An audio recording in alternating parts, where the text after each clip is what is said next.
For those of you who come early, I'm going to play some Abba Yudaya music. If it's too loud or if you find you'd rather have it quiet, just let me know, okay?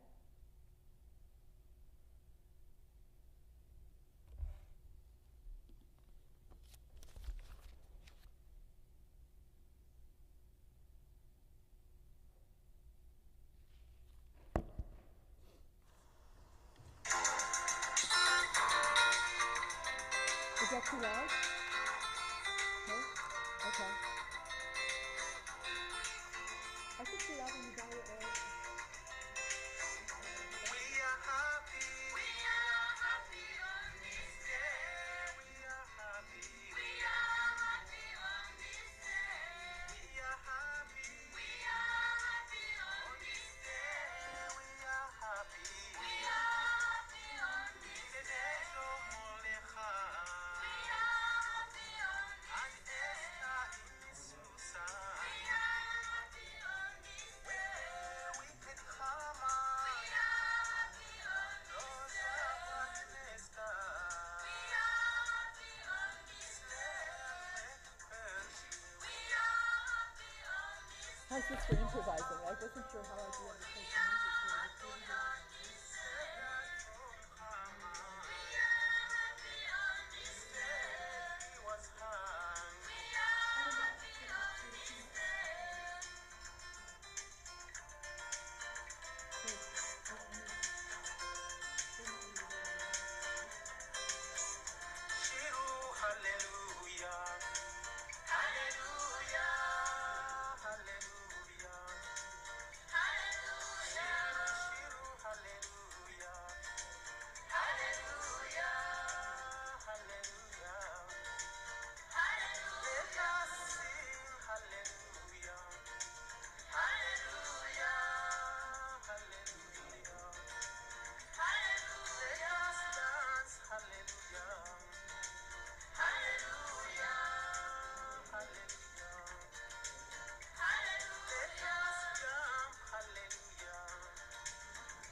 Great, that was enough music for you.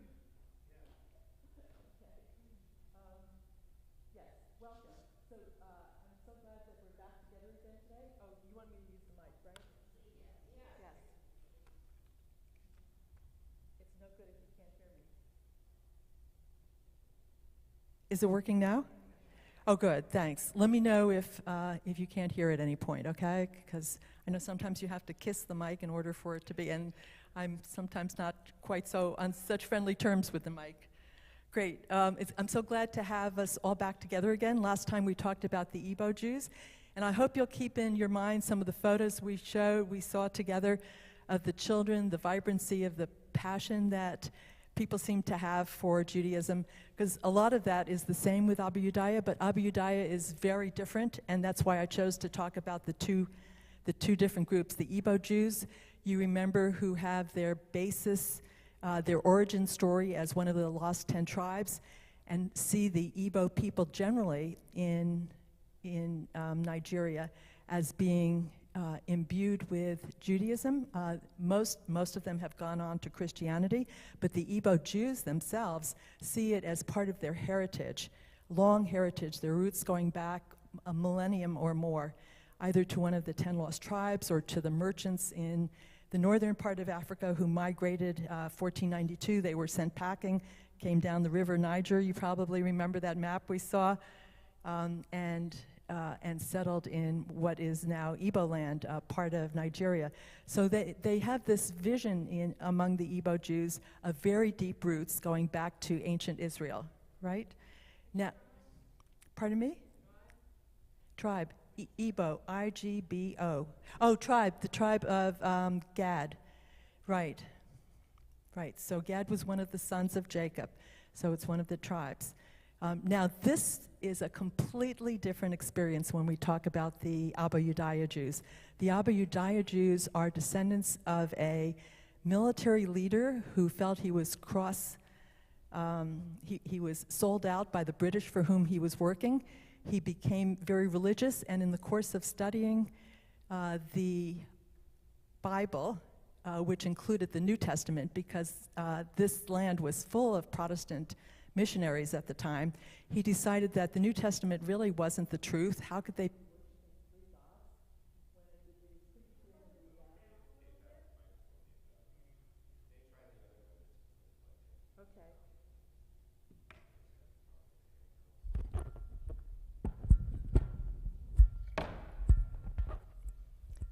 This is better?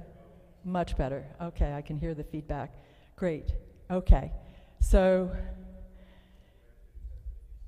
yes, he was reading the New Testament and he thought this couldn't be true. Why do they have three gods? I understood from the very beginning of the story it's one God only. So he looked at the Old Testament and he said, this is the faith for me. He departed from his work for the British and in 1919 declared himself Jewish. The Old Testament part of the Bible was what he followed.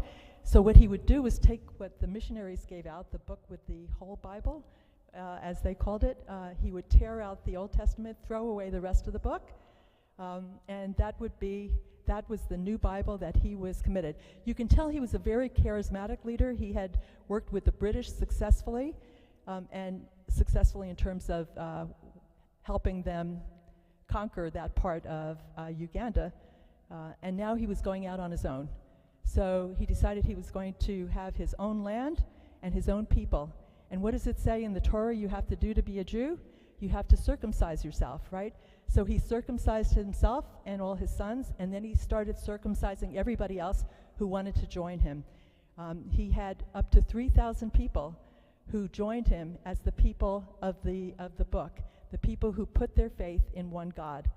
And that was the founding of the Abu Yudaya people of Uganda. Abu Yudaya means people of Judah, and they generally translate it as Jews, but people of Judah. So that was a charismatic leader, and we'll take a look at some pictures of the people who were his contemporaries. But just to outline briefly the story that we're going to unfold before us today, we have a matter of a charismatic leader who converts to Judaism and makes it his life mission to build a Jewish community in Uganda. That was in 1919 that he did that. He died in 1928. After he died, there was a lack of leadership for a while. In 1936, a new leader took over, and that leader rebuilt the people as Jews in these communities, and they lived in various villages, small villages, in very rural Uganda. We'll see some pictures of it. So the next major challenge, so the first challenge was building the community to start with. The second challenge was when Idi Amin became dictator in 1971. In 1971, Idi Amin became the dictator of Uganda, and one of the first things he did was outlaw Judaism. He prohibited the practice of Judaism. You can think back to 1492 and the Inquisition in Spain. Suddenly it was illegal to be a Jew. The synagogues were closed and generally destroyed. And the people, if they wanted to practice Judaism, had to do it in secret. It's thought that ultimately there were 300 secret Jews. The others left Judaism to become Christians or Muslims. In 1979, Idi Amin was overthrown. It was the 11th of April, 1979, the first day of Pesach, and among the Ugandan leaders was the grandfather of Rabbi Gershom Sizomo, about whom we're going to learn a great deal today, talk about a great deal, because we started out with one charismatic leader who formed the Jews. We have another charismatic leader who has represented the Jews of Uganda and actually of all Sub-Saharan Africa, all black Sub-Saharan Africa. Let me introduce you to him in a minute, but I just want to outline the general pattern of challenges of life for the Jews that we're going to be talking about today. So they formed themselves as a separate group to which they converted. They were Jews by choice. Then Idi Amin comes in and he devastates the Jewish life in Uganda. In 1979, he's overthrown. The Jews believe it's thanks to their prayers that they are delivered on the beginning of Passover. Truly, it was their redemption, right? Just as the Jews in the Hebrew Bible were redeemed from slavery by Hashem, so too they were redeemed from Idi Amin by Hashem, and they become free. So they start over again. I mentioned 300 had survived, had continued to practice secretly. Can you imagine what it must have been like to bury one of their loved ones? They had to do it in secret, and everything was filled with peril, and we'll talk a little bit more about that. So we have two challenges, just starting out at the beginning, then dealing with Idi Amin, then rebuilding from almost nothing, and then, of course, with famine and COVID, there have been recent challenges to the lives of these very, very poor people. Okay, so we're going to meet them now, and we're starting with this Ugandan Abu Yudaya Chief Rabbi Gershom Sizomu. He is actually a conservative rabbi. He was converted to Judaism by Rabbi Gorin in Rockville, Maryland. You remember Rabbi Gorin from last class? He was very active in connection with the Uganda Jews too. So he converted Rabbi Gershom Sizomo, and then Rabbi Gershom Sizomo got a sponsorship from Bechol Lashon, a not-for-profit group in San Francisco, a sponsorship to go to the Ziegler School to become ordained as a rabbi. 2003 to 2008, it was a 5-year fellowship for himself and his family to live in Los Angeles, and for him to become an ordained conservative rabbi. So I should say, here's something also that sets these Jews apart. They are actually part of the conservative Jewish movement, our movement. Okay? So, pardon me? That's right. Orthodox don't recognize them, and Orthodox have done their own conversion, and we'll talk about that in a few minutes. Thank you, Anne. Okay.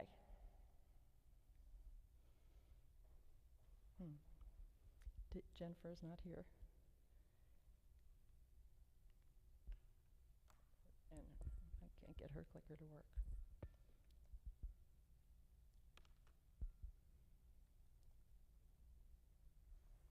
Okay.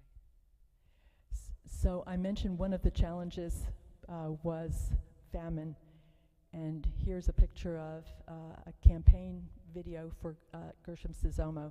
I should step back. What was he campaigning for? He was campaigning for a seat in the Uganda Parliament. It was, I think it was the second or third campaign where in 2016 he was elected as the first Jew to ever sit in the Parliament. So why did he do that? I think the reason he did it is that as an MK, as a member of Parliament, you got to have a car. People get around by bicycles here. There are no cars. But so instead of a car per se, he chose for his vehicle an ambulance, so that finally his people, the Abu Yudaya Jews, would have an ambulance in order to be able to get medical help. I'm sorry, I'm going to have to be tied to this. Here we go. Okay, so the challenge for us today is to answer this question of mine. Why do the Abu Yudaya Jews of Uganda inspire American Jews? What is it about them that really brings to the fore a sense of mission on the part of everybody who's had any kind of contact with them, right? Let me suggest, I talked with Rabbi Gideon Estes, who's rabbi of Oromie. He was one of the rabbis who has gone to the Abu Yudaya Jewish community in Nagoya Hills, Uganda, and was swept off his feet, so to speak, with how great these people are. So I'd like to have us keep in the back of our minds, what is it about these people that brings rabbis to their attention all the time, that we'll see is cause for the Cantors Assembly to meet with them in person in their homes, and otherwise brings to the fore a passion to help them out. And here you have a picture of a famine relief food distribution to all faiths ahead of the High Holy Days. They're all subsistence farmers. And so when their crop suffers, they face famine. And not only they, but everybody else in their community. As I mentioned, they live in villages together with Christians and Muslims. They do not live in separate Jewish communities. And so when it comes to famine relief, it's everybody who suffers, and the Jews who help them help everybody in the community. So this is an opportunity for us to reach out to for true tikkun olam, right? And let me suggest to you to keep in your back of your mind that I think one of the reasons that people are so excited to meet with them is that these Jews are so committed to their Judaism, and they're dedicated, and at the same time they are so needy. So it's a matter of it's being a mission. This is an opportunity for us. We have plenty to share, and these people are very determined to become part of the global community, the global Jewish community. So it's a perfect match, in a sense, for us to have an opportunity to help, not only help Jews, but help Christians and Muslims who are in this position facing famine.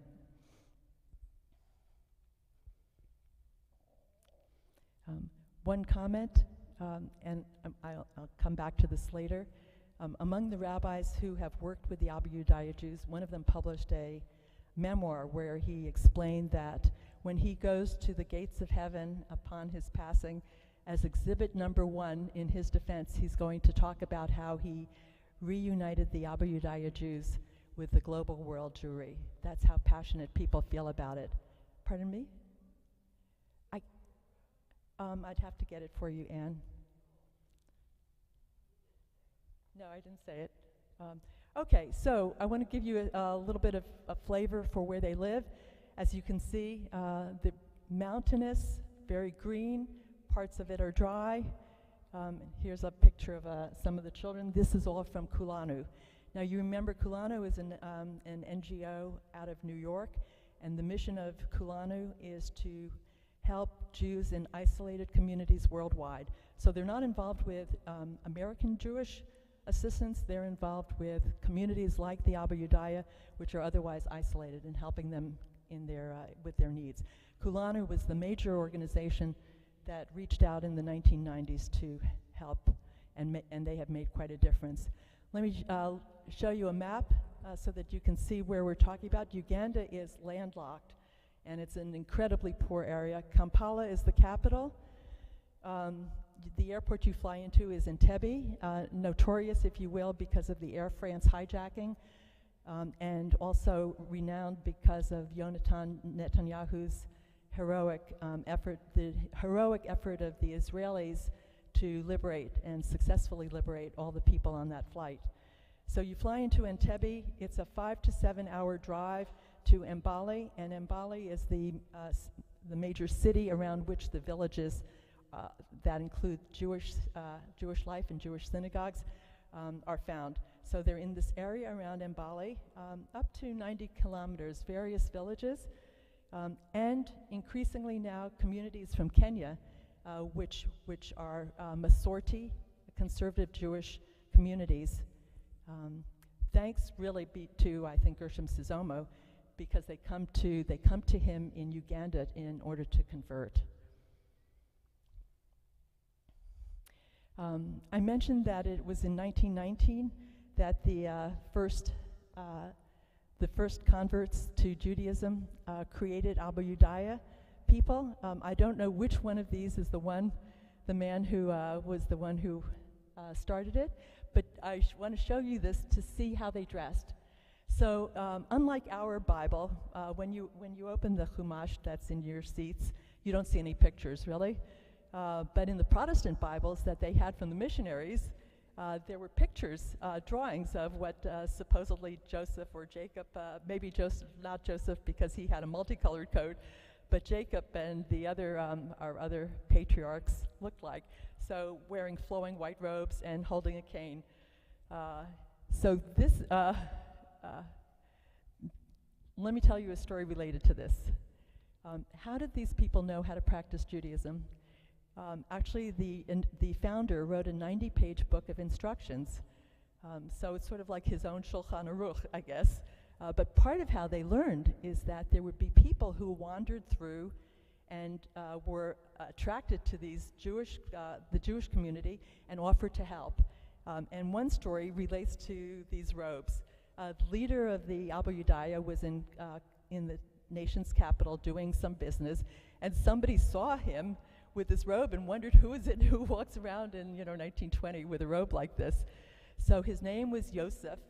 He's rather a mystery. We're not entirely sure if he was from pre-state Israel. The thought is that's probably who he was.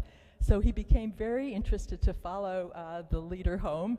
He went to Mbale and the villages around that area that had been started, and he taught them some of the rituals that were post-Torah, right, which includes a lot of holidays.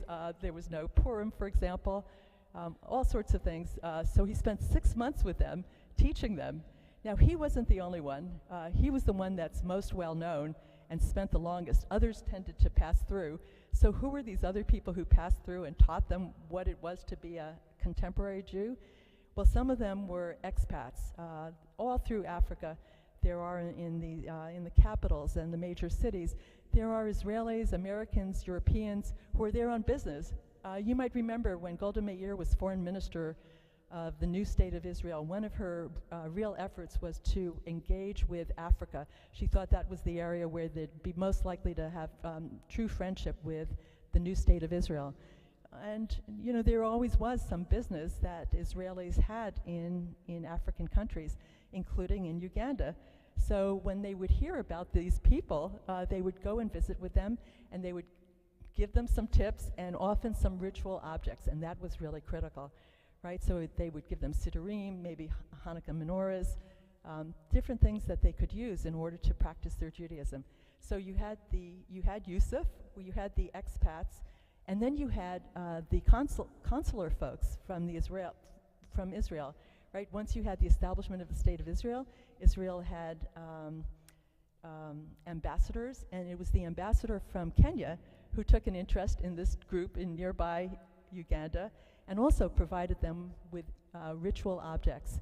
So long story short, over the course of from 1919 until Kulanu got involved really in the 1990s, their major source of learning about modern Judaism, about what we call rabbinic Judaism, right? The Judaism that was developed for us after the destruction of the Second Temple.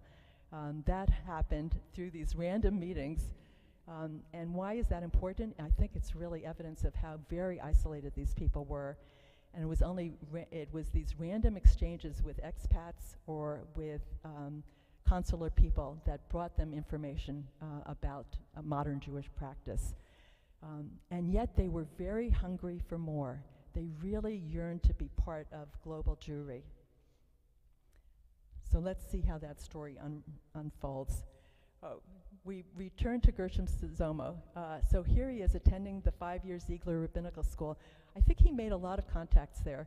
And part of the fact that the rabbis and cantors are traveling to Uganda is because they came to know him, and they admired him, and they learned a lot from him. One of the aspects of which he shared with them was the Camp Ramah style music. He's really a good singer, and he plays the guitar well, and people were very energized by his music. So I think that was one of the reasons. But he's also extremely charismatic. I would love to see him come here to Houston to talk. And he does a lot of talking in the United States. I mentioned that he had a 5-year fellowship from Bechol Lashon. So let me just say 2 sentences about Bechol Lashon. We'll talk more about it when we talk about American Jews of color. But Bechol Lashon, unlike Kulanu, is an organization that's truly dedicated to Jewish diversity in the United States. Its thinking being that it's only if we recognize and embrace our future, including Latino, Hispanic, African American, Asian Jews, that we're going to be relevant for the future. But in addition to that being their goal, they've reached out to help the Uganda Jews. In addition to the 5-year fellowship, they've signed up Gershom Sizomo for the Speakers Bureau, and he comes to the United States every year to speak. I think that he's a uniquely charismatic person, and that has really made a big difference for his people.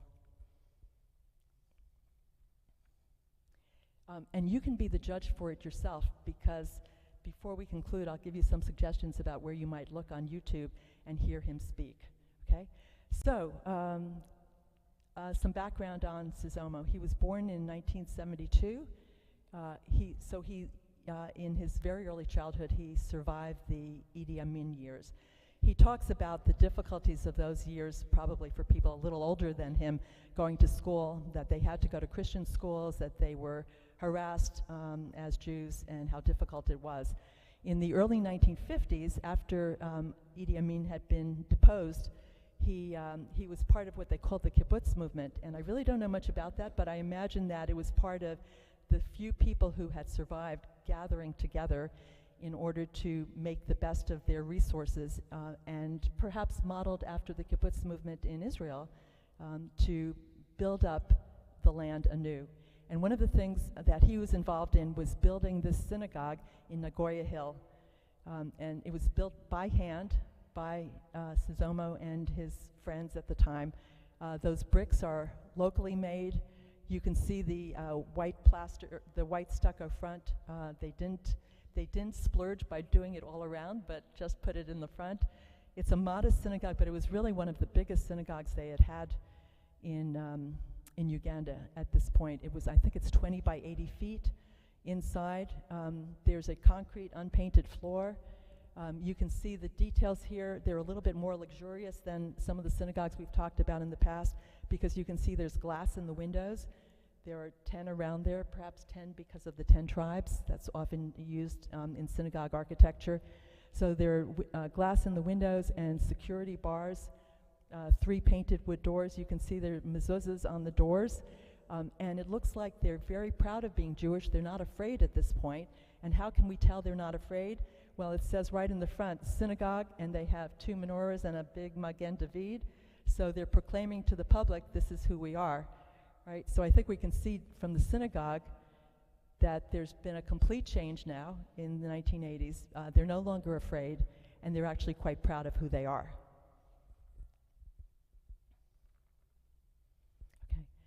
Now, I mentioned that Sizomo graduated from the Ziegler School. He actually returned to Uganda for his ordination. I think that's really significant. You never know when you send somebody abroad if they're ever going to come back, right? I mean, he's told amazing stories about when he first came to the United States, when he got off the plane and there was an escalator in the airport. He had never seen an escalator. What do you do on it?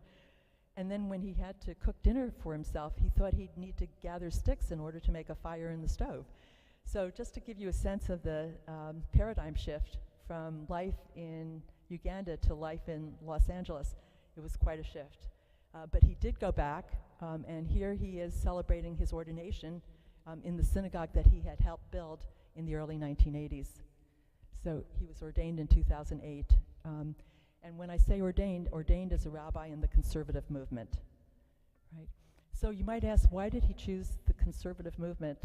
And why has the Uganda Jews chosen that for the most part? Admittedly, there are some Orthodox Jews, but very few. So why did he choose the conservative movement?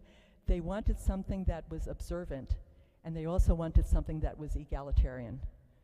So now here's a picture of, it's actually a picture of a watercolor. This is done by Jay Warnerker. He is an architectural historian on faculty at a college, and he did about 150 watercolors of synagogues in Africa, including this one, just to give you a sense of what they were like before this much more elegant one that we looked at a moment ago was built. But you can see the bricks again are handmade, very modest. Here they didn't bother with a stucco front. No glass in the windows. The windows are cutouts in the brick. And these things over here, it turns out, are bricks with holes in it, and that was the ventilation system. That was actually true of the Moses Synagogue as well. So things were pretty basic. Though, as the architectural historian says, what do you want from a synagogue? After all, it's a meeting place. All you need is a place with a roof where you can gather, right? And that's what they had. And here's the interior. So you can see the wood rafters that are supporting the corrugated steel, galvanized steel roof are not finished. Here's a curtain. What was often done, and you can hear some interviews where people explain this, but very often they don't have a Torah scroll. They yearn to have Torah scrolls. They can cite Torah to you. I mean, that's part of what's so exciting and inspiring, I think. I heard one Ugandan Jew cite Zechariah for why he was a Jew. It's like, how many of us can cite Zechariah? But they're learned enough and so passionate about their Judaism that they could do that. So what do they need an ark niche for with no Torah? Well, it's aspirational to get a Torah. And what do they do in the meantime? They take their chumash and they put it in there. So they can have that part of the service where they have the Torah processional. They take the Torah out, they dance around with it, and they use a book instead. So you do what you can in the meantime, right? Okay, here's the entrance to Nagoya Hill Village. Is the largest of the communities in which the Abo Yudaya people live. And it has the most facilities. So here's a gate at the entrance. And the compound includes a synagogue, a yeshiva, a Hadassah primary school, and a guest house, right? So again, you know, they're proud of what they have, and you can see the menorah over the gate. Now this is the new synagogue that's been built thanks to a couple of very generous American donors. And you can tell it's a different scale now.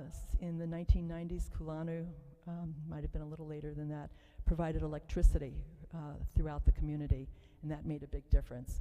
I should say that the Stern Synagogue not only serves as a synagogue, but also as a community center. And as a community center, as is true with most everything that the Abo Yudaya Jews do, it's open to non-Jews. So it embraces the needs of Christians and Muslims in the community too. Now when I say community, we're talking about very small villages, right? And so you want to be friends and good neighbors to your neighbors, regardless of what their faith might be. And I think this is an opportunity to do that. And it's also an opportunity, I think, you know, I'm interested in what you think, but for donors from Bechol Lashon, it's an opportunity for them to do tikkun olam regardless of people's faith at the same time that they're helping Jews worldwide. Okay. Yes, so we've been talking about the conservative, which overseas is called the Masorti movement. There is some push within this community to have an Orthodox conversion. So I think what happened is after the conservative rabbis converted people from 2002 to 2011, there were several trips, and I'll say a few words about that in a moment. Rabbi Shlomo Riskin, who's the modern Orthodox rabbi from Efrat, a wonderful community in the West Bank, originally from Lincoln Square Synagogue on the Upper West Side in Manhattan. He has made at least 3 trips to Puti. Puti is one of the villages where Abo Yudaya Jews live, and it's in Puti that he has converted some people. I understand that, I read somewhere that they moved from Puti to Nasenyi, which is one of the other villages, but I've not been able to find anything on that to show you. This is the name of the congregation, Kahal Kodesh She'aret Israel. I think his conversions generally have been accomplished in Efrat, because the concept is that people have to live within an organized community, and the thought among Orthodox Jews was that these communities don't qualify. So that's been part of the limitation. Also, I think Gershom Sizomo and others feel that it's dividing the community in a way that hasn't happened before. In the past, there has been no denominationalism, if you will. Everybody belonged to one way of observing Judaism. Okay, so here's a picture of one of the Puti synagogues with a thatched roof in the 1990s. And it was into this community that Shlomo Riskin has traveled several times. And this is just a reminder that he didn't go alone. He took a photographer from Efrat with him, Menachem Kuchar and his wife, and they created this gorgeous, do I have the other picture? There we go. Yes. Being Jewish is not all about children. It's also about other people in the community. That's how I interpret his focus on this person, this man, for his cover. And also it reminds us that these Jews by choice are often third generation or more Jews at this point. So when you ask, are they Jewish? It's like they'll say, well, my parents were Jewish, my grandparents were Jewish, we live in a Jewish home, we practice Judaism, of course I'm Jewish. And I think this man might remind us of that. Here's a picture of the mikveh. If you're going to convert 300 or 400 people, it's obviously inadequate at one time. So let me tell you a little bit about the story of the conversions. I don't remember if there's another slide for that. No? Okay. So in 2002, there were 4 American conservative rabbis and 1 Israeli rabbi who went to Nagoya Hill in order to accomplish conversions. Now, why did they do that? I just described how people were third generations often as Jews, but they did that because the only way the Abu Yudaya Jews are going to be accepted is if they convert mainstream. So they had about 400 people who they interviewed. That's how eager people were to be converted by conservative rabbis, even as they had practiced Judaism all their lives. They were very eager to become part of the world Jewry. So these rabbis came, they spent 10 days there, and what a challenge they faced. First, they had to figure out among themselves, what questions would they ask? What questions do you ask Jews who come? So they formed a Beit Din. Let me step back for a second. When they arrived in 2002, they were greeted with song and dance when they entered the village. And the banner that was shown said, we welcome the Torah scroll, we welcome the Beit Din, and we welcome Kulanu. And it's significant that it was in that order because their real excitement was the Torah scroll. They were also pretty excited about the Beit Din. And Kulanu, thank you for organizing all this. So that's what, that was the start in 2002. The rabbis then sat among themselves and conversed. What do we ask? So they decided they'd ask things like, are you committed to one God? Are you committed to the God of Judaism? Do you promise to bring up your children as Jews? And they put together questions that they could then ask. They interviewed people day and night, large numbers, some individuals and some family groups. And when they had that system down, then they had to figure out what else they were going to do. So there are 2 parts. The one is the ritual Brit Milah. The men were all circumcised already because that's the pattern in this community. 8-day circumcision, no pork. They had a kosher slaughterer, unlike the Igbo, right? The Igbos are vegetarians, so this group had a kosher slaughterer. They had all that, and so it was simply a ritual, a Brit Milah that they needed, and then they needed a mikveh. Everybody needed to dunk in the mikveh. So what were you going to do? They looked at this mikveh, and they decided there's no way this little mikveh is going to work, because they had parents with children. They would want some privacy. They would want privacy to undress, privacy to dunk, privacy to get dressed afterwards. So they started exploring the rivers in the area, which meant walking for miles. And they found a place in a river where there'd be an opportunity for privacy. At the same time, they'd be able to get a lot of people moving through there. And so they chose that spot. How was it received by the people who were converting? They were exhilarated. They walked the long distance singing the whole way. And then when they dunked, so they were singing the whole way. And then when they dunked, they knew the prayers. They didn't have to have them recited to them. They had studied the prayers already. They knew what the prayers were that you recite when you immerse in the mikveh. They knew the procedure, and then they were exhilarated to emerge now as fully bona fide conservative Jews. So again, this was such an inspirational moment for the people who were observing, that again, it's just something you have to love the people who are doing this when you see their enthusiasm and their commitment. Okay.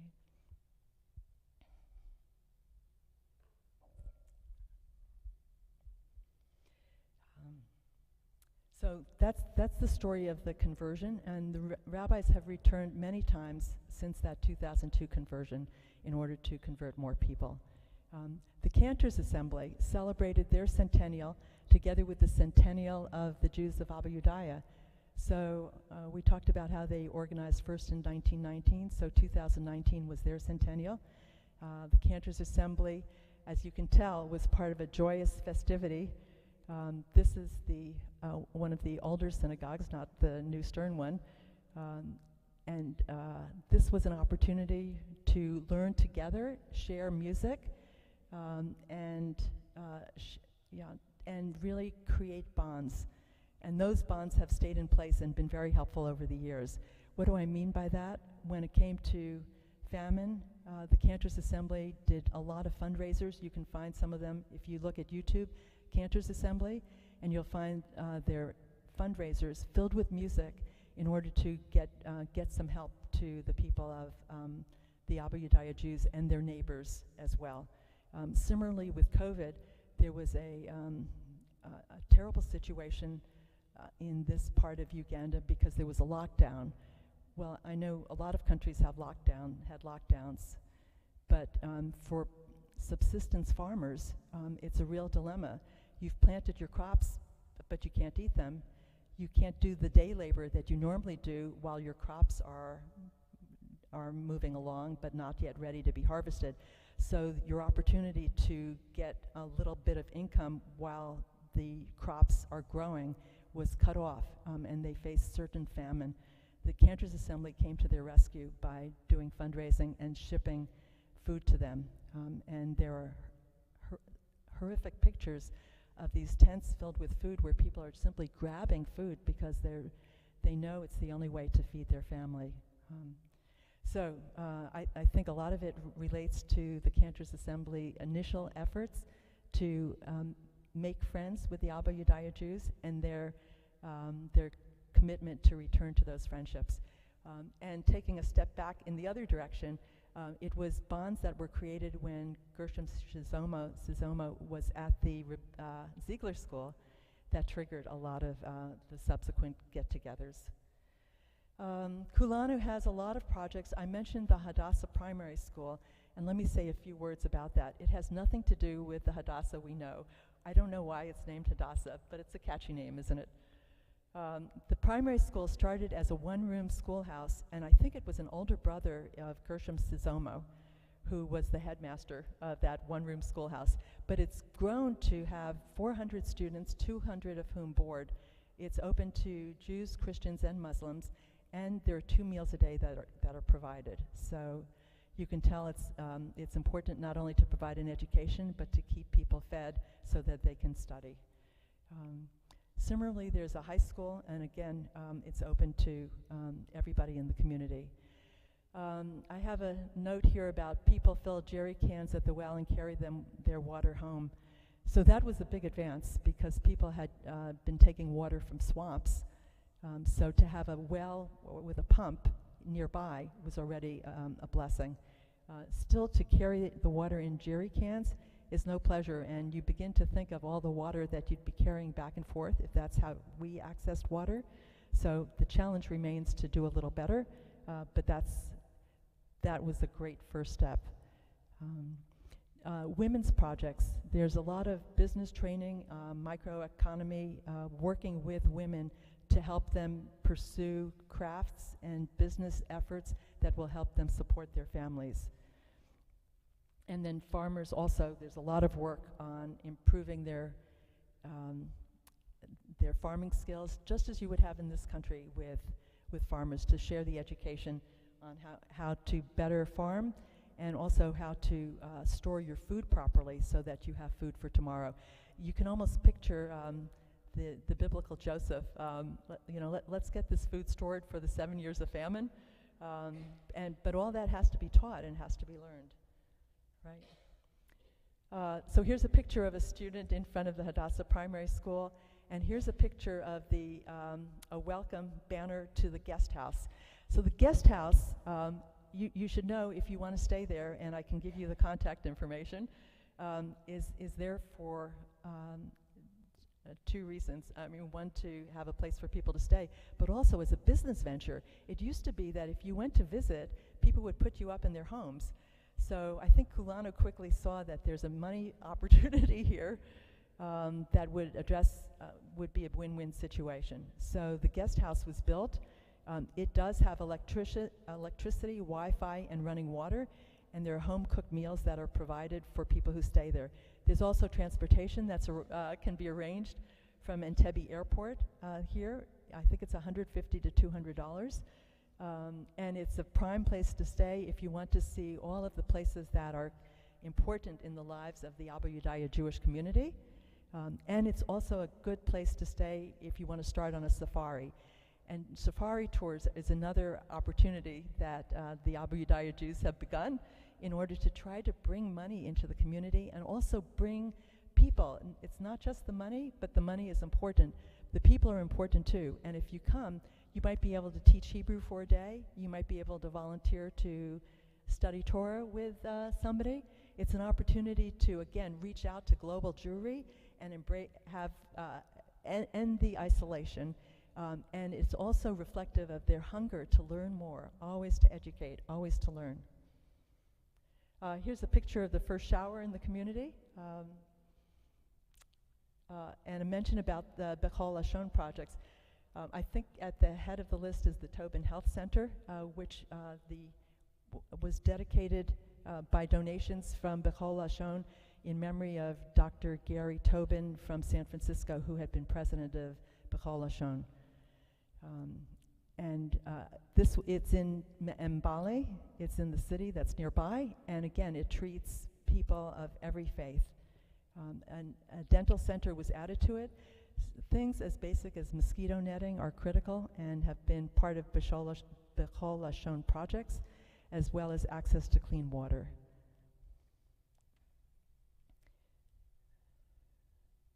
So here you see access to potable water. There's a pump, and these are what they call jerry cans, and that's what people use to carry their water. Disease prevention, we've talked about mosquito nets. Okay, here's the entrance to the Tobin Health Center. I can't show videos here, but if you go online, you can find a video of when this center was initiated. The people were dancing, there were songs. Again, people of all faiths were involved. At the same time that it's a very Jewish facility, you see the Magen David here, and there's actually a Magen David everywhere. I could have shown you pictures of so many different parts of the building, but here you see it as part of the flooring, and here it's part of the ceiling. Of course, mezuzahs on the doors. Here's part of the ceiling again. So it's a very Jewish effort. And part of being a Jewish effort is that you provide health care to everyone in need. I mentioned before when we looked at the Stern Synagogue that that's a community center for everyone. So you see the general pattern here, which is that more and more facilities and services are being offered, thanks generally to American donors, and they're open to everybody. It's been said that there's increased respect for the Jews in the community that results from the fact that Jews are doing this. I don't know if that's true or not, but that's the speculation. Economic development to bring in revenue. Now this is another group, the FJMC, that's the Federation of Jewish Men's Clubs. I don't know much about them, but they've been involved in several efforts where money is raised here in the States together with plans in order to help people be self-sufficient by learning new business skills. And here what you see is a chicken farm. So the concept of hatching the idea of a chicken farm with Abu Yudaya Jews in a Uganda village to provide income and food, raise their dignity, right? Because if you have a way of earning a living, you feel more dignified and you're more respected in the community. and respect for Jews in a mixed population village. So we've talked about famine relief and how important that was as an outreach effort. Let me wrap up with this. Here's a picture of the Torah donated by Rabbi Howard Gorin on the occasion of the conservative Jewish conversion. You see a woman holding the Torah scroll and women around her. Women do lead services. Women chant from the Torah and Haftorah. So while there's typically separate seating, women are very engaged in ritual life. And many of you had the pleasure of hearing Shoshana Nambi, who's a rabbinic student now at HUC JIR in New York. Yeah. So here's a picture of bar mitzvah students with the, you can see the kippot that they're wearing. That's, of course, one of the early fundraisers I think that you probably recognize. And I think we've had people come to the congregation here who talked about that and sold them as a fundraiser. A group of women who are making these caps and other knitted goods. And I don't, whoops.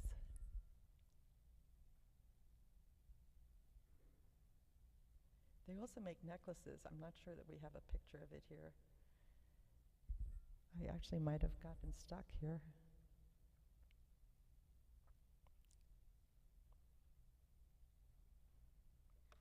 I can't do that. I can't get beyond this. So let me tell you what the other pictures were.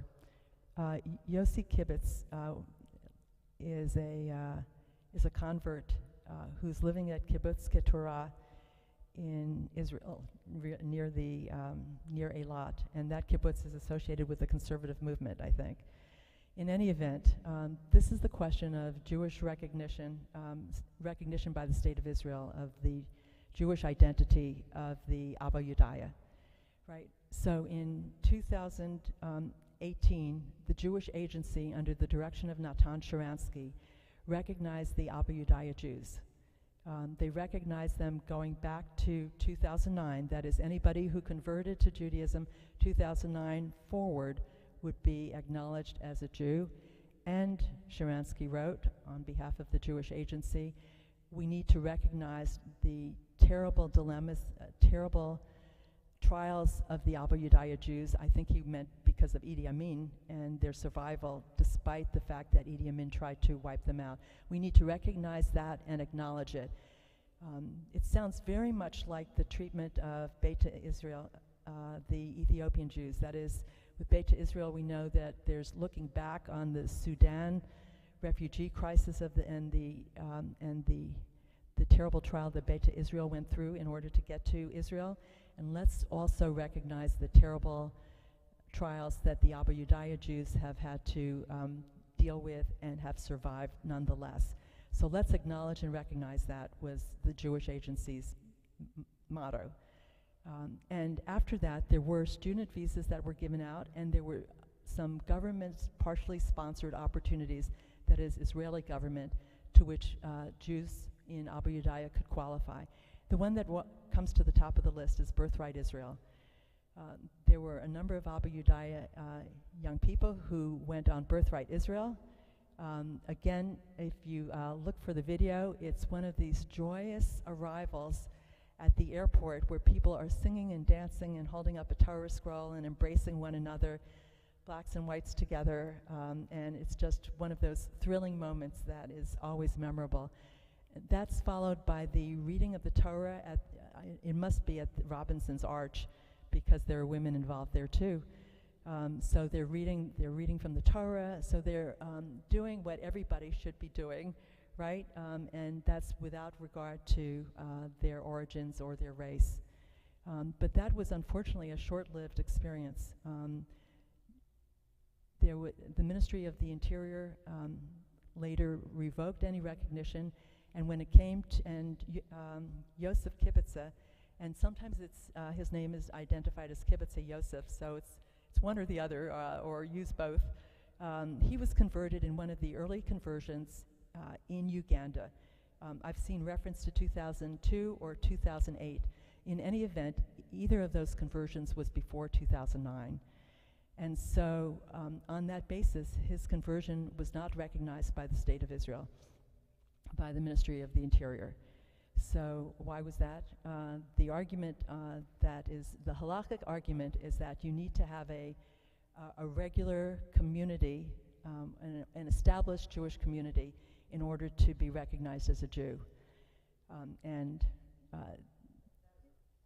It's appalling, yes, right. And you know, we've seen all the institutions that they have, right? There's not only synagogues, which would be enough, right? Dayenu, but then a yeshiva, a primary school, high schools, commitment, identity, right? All these things, right?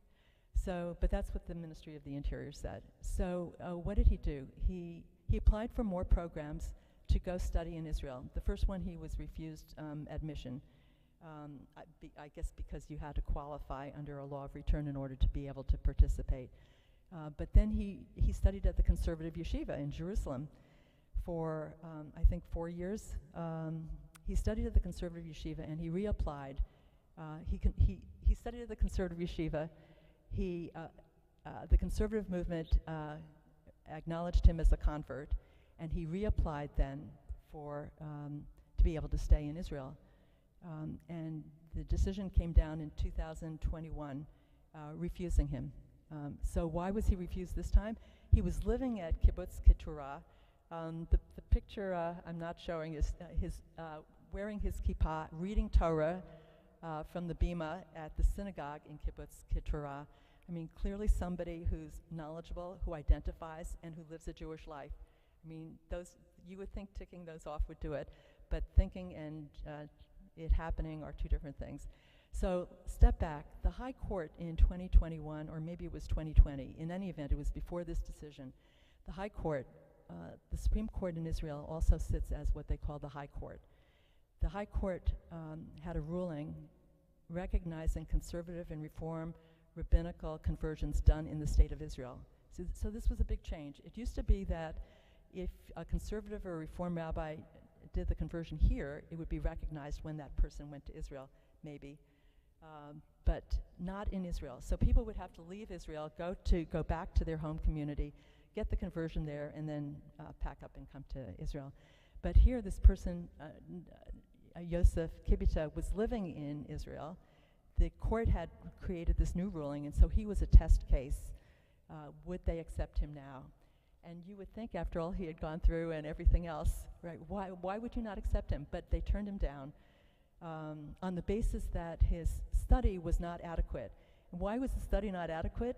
Because he had already converted and studied for so many years that the conservative movement apparently had not put him through whatever the Minister of the Interior decided was adequate study. I mean, you might say, bottom line, they would always find something. And that's probably really the answer. They were determined, they being the Minister of the Interior and the Chief Rabbinate, the Office of the Chief Rabbinate. So, things are so back and forth. I remember seeing the Jewish Agency land a flight of 200 Jews from Ethiopia not long ago, within the last year. So how did that happen? What happened is that the last government, the coalition government before this government, the Minister of Diaspora Affairs was an Ethiopian Israeli. So she embraced bringing people from Africa in. Now that she's gone, that's not possible. All I can say is that we need to keep on trying, and that opens the whole question of Jewish identity. I mean, we have to be thankful that we're born Jews, because none of us would pass these tests if we had to apply, right? I mean, if you have to live an Orthodox life, complying with each of the 613 mitzvot, the door would be closed to us. So this has been the subject of roundtables with Reform, Conservative, and Orthodox rabbis, where the Orthodox rabbis have defended it. The Conservative and Reform rabbis have said, these people are living Jewish lives. They're identifying as Jews. Of course we should embrace them.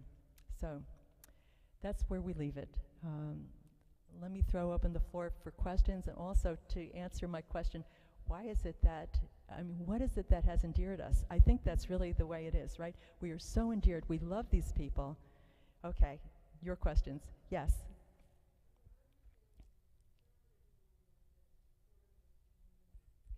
Do you want to come up here and speak? I can't hear you.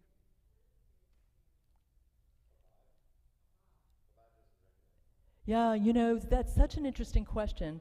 I've looked at Chabad because they have a place in the capital. It's only for expats and diplomats. They're all white faces there. I found it sort of shocking, right? Because we think of Chabad as being engaged in outreach, right?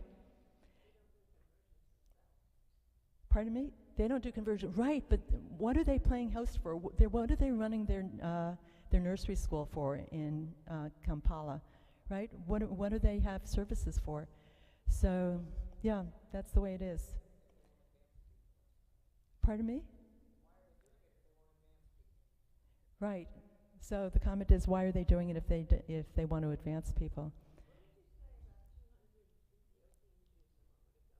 Yes, and they weren't entirely Jews. They were Falash Mora. So Falash Mora are people who converted to Christianity sometimes 100 years ago.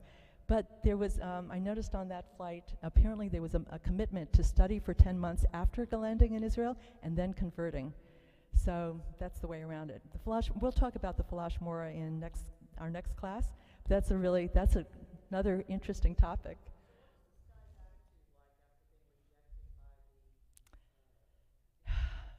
Right, so many lawyers are working for him.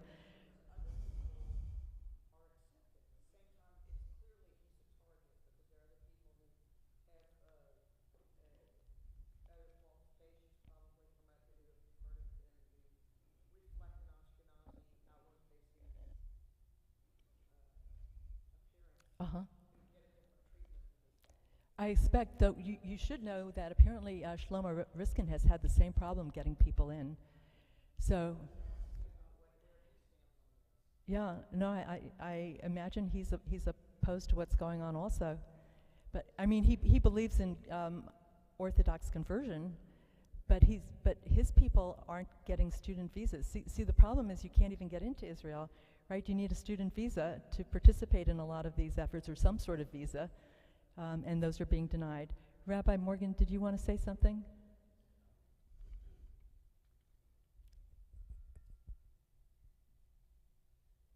I want to say that our congregation has also sort of developed a relationship with the Ugandan Jews through the American Jewish University in Los Angeles has a student there now from Uganda, as well as the student who is here at Yom Limud, the woman from HUC. Yeah, so there's two students from Uganda, one in the East Coast, one in the West Coast, who are studying to be rabbis and go back to Uganda. So the one who's at AJU, we sent a collection of about 100 prayer books to the University of Judaism. There's a rabbi in LA who has a relationship with the people in Uganda, and he's arranging to get those prayer books over there. It's a little bit tricky to send books and other materials to Uganda because there's apparently some corruption, and there's a very high, tax, import duties for things that are sent from the United States. So it was going to cost us several $1,000s just to ship the books to Uganda if we shipped them there. But what we did was we shipped them to LA so that somebody from LA can just fly with them as part of their luggage. And then, of course, you avoid that charge. So anyway, the books have yet to arrive, I understand, because they haven't lined up the people to transport them. But they're working on it. And in the meantime, there's a Ugandan Jew who watches our services every week. And every week he posts on my Facebook and the Messenger that, he details about the service that he saw. So he's clearly watching them. When we had Robbie Harris here, our scholar in residence, he loved Robbie Harris's talk on Friday night. He loved our Texas Shabbat service that we did. And I mean, he watches all of them, and he tells us how great it is for him to sort of experience Judaism through our streaming services.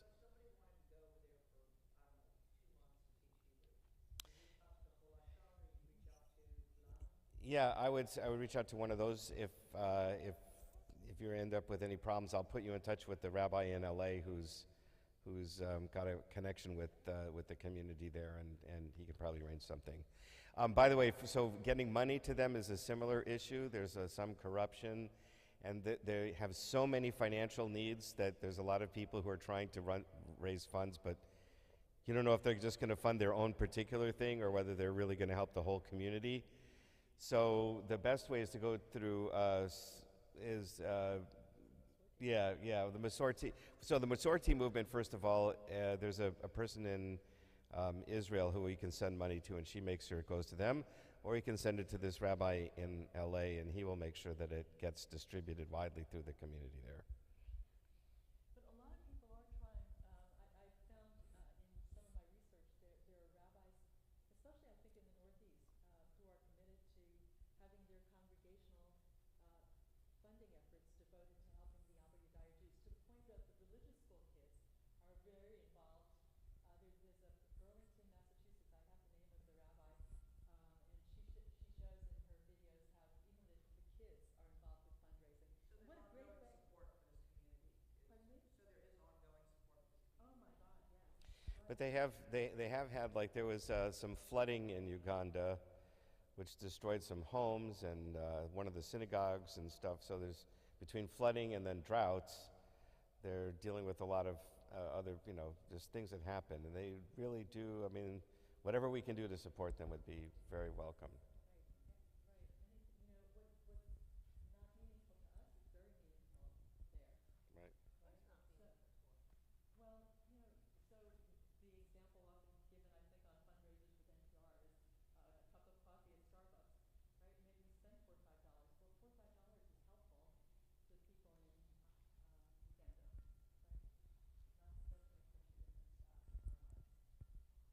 us in our lives. So, but I think you were about to suggest Bechol Lashon or Kulanu, and those probably would be avenues too, because they do funnel a good deal of money, resources, and help. And I do have an email address too for the guest house, so I don't know if that person would be able to help you identify where you might want to go. There's a lot of, as I mentioned, tourism that's connected with like one-day volunteering. There's a Glencoe, Illinois synagogue that has a program, one day, a mitzvah day, to spend. So, I'm sure anything more than a day is even better. But yes, everything helps, right? Because they do remain isolated. I think the internet, and as Rabbi Morgan says, Facebook, that's really helped. And that's where Kulana's made a big difference, because they've provided the electricity and the generators and the Wi-Fi, so that helps. Right.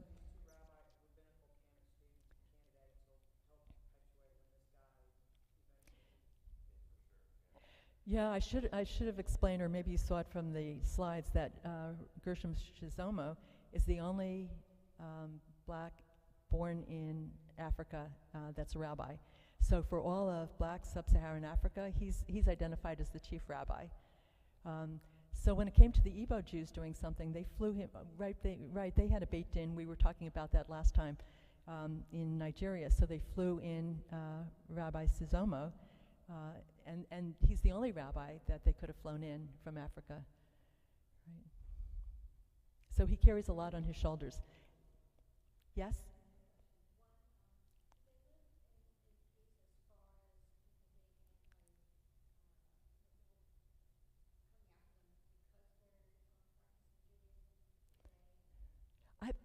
Right, I've heard none of that. Right. So have you? No, I haven't heard anything about that. Right, oh, I'm sorry. So let me repeat the question. You asked if there's any anti-Jewish activity, if people are beset by it, or if there's any evidence of it. And since Idi Amin, I haven't read or heard about anything. It's a good question.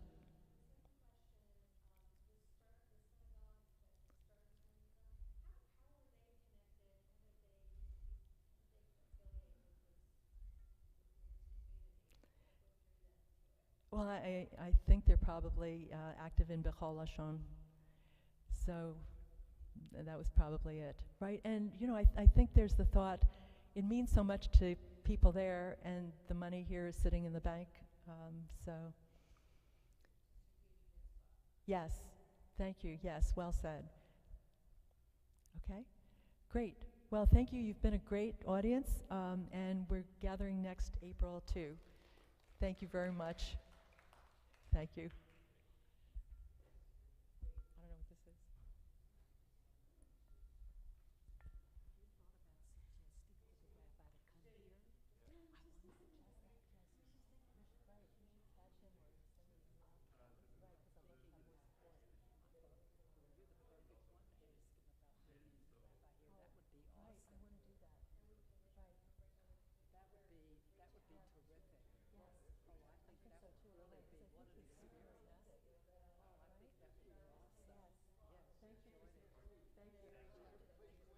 Color here so they could be aware of the event. I wanted to put my email address down. I never followed up with you, but I wanted to. I don't think I brought a pen. Oh, I have one. Oh, good.